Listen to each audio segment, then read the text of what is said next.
برادرای عزیز، سنگایی که میبینید سر سرک عمومی دهن تنگی تاشقرغان است.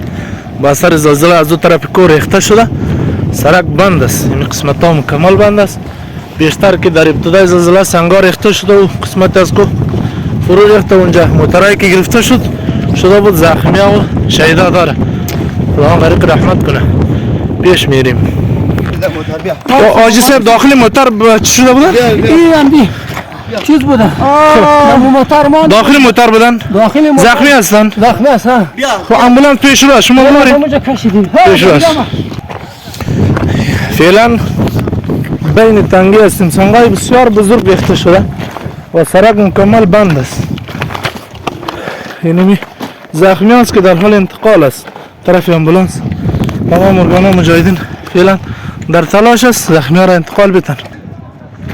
ببرین پیشتر امبولانس هست، ببرین. سلام علیکم.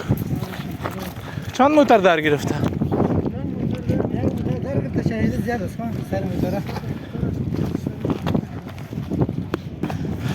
ما که از طرف تاشقرغان آمدیم داخل تنگی شدیم.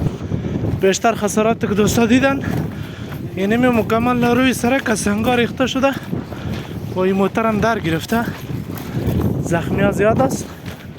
شهیدا و زخمی ها مکمل به شفاخانه انتقال داده شده و پیشرو دکانایی که بود دکانا کلان از بین رفته و هم سنگ مکمل روی سرک ریخته شده تا که پیش میرین. سنگای بسیار بزرگی. این موتر مازدا است در گرفته. این موتر هم دمو جریان بند مانده اینجا. این هم موترهایی است شیشهایشان مکمل مهیده شده در جریان زلزله دم قسمت ماندن. سواری از اینا زخمی شده به شفاخانه انتقال داده شد کلا. این هم دکان های داخل تنگی است. شاید تمن جا هم گروپ ده؟ گروپ ده دکان تمن مکمل دکان ها از بین رفته. امبولانس پیشتر شهیدار اتر طرف امبولانس ببرین. شهید ما دوان غریق رحمت قرصب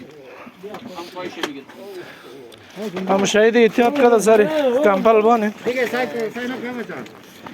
وای وای وای دکان ها مکمل تخریب شده از بین رفت.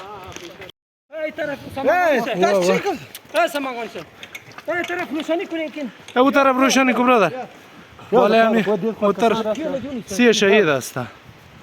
بالای موتر